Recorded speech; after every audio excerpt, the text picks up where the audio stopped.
રાજ્યમાં વધુ એક ભરતી પરીક્ષામાં ગેરરીતિનો આરોપ છે। સંતરામપુરની માલવણ કોલેજમાં ભરતી પરીક્ષામાં ગેરરીતિનો આરોપ છે।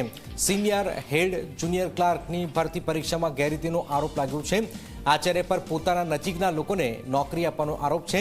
આચાર્ય સીએમ પટેલે પસંદ થયેલા ઉમેદવારોને મદદ કરવાનો પણ આરોપ છે। પરીક્ષા દરમિયાન OMR કોપી કોલેજ બહાર લઈ ગયા હોવાનો પણ આરોપ છે। અન્ય ઉમેદવારોની રજૂઆત છતાં આચાર્યએ જવાબ આપ્યો નથી।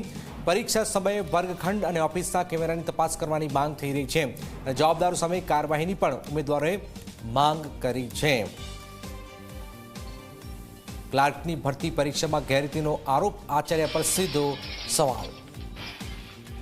ले लो ये लोग को ना चाले साहब આપણે ને નિયમ પ્રમાણે ઈ કરવાનું આવ્યો છું ઓપ્શન બરાબર ઈ કરવાનું કે જેને બી જે કરે ને એ ઈ કરે એને માર્ક કપાઈ જાય। હવે હું પરીક્ષા આવ્યો તો મને તો ખબર હોય ને કે મારે માર્ક કપાઈ જવાનું તો મારે ઈ કરવાનું બ્લેન્ક કેમ કરવાનું ભાઈ ઈ તો કરવો પડે ને એ ઈ કેમ નહીં કરે માણસે।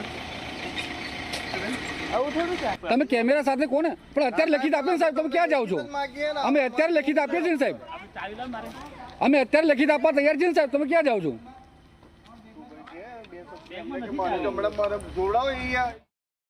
માલવણ કોલેજની અંદર જે પરીક્ષા લેવામાં આવી છે એમાં વિદ્યાર્થીઓનો સ્પષ્ટ આક્ષેપ છે કે આ ભરતીની અંદર પોતાના વાલા દવલાઓને પોતાના મળતિયાઓને પાછલા બાણેથી લગાવવાનું એક સુનિયોજિત કાવતરું ચાલી રહ્યું હતું। જે વિદ્યાર્થીઓને લગાવવામાં છે એટલે કે એક જુનિયર ક્લાર્ક, એક સિનિયર ક્લાર્ક અને હેડ ક્લાર્ક તેને પોતાના પરીક્ષા દરમિયાન એટલે પોતાનો જે પરીક્ષાનો જે સમયગાળો હતો કે 2 થી 3 નો એ સમયગાળા દરમિયાન એને પોતાની OMR કોરી રાખી છે એવો સ્પષ્ટપણે આરોપ છે।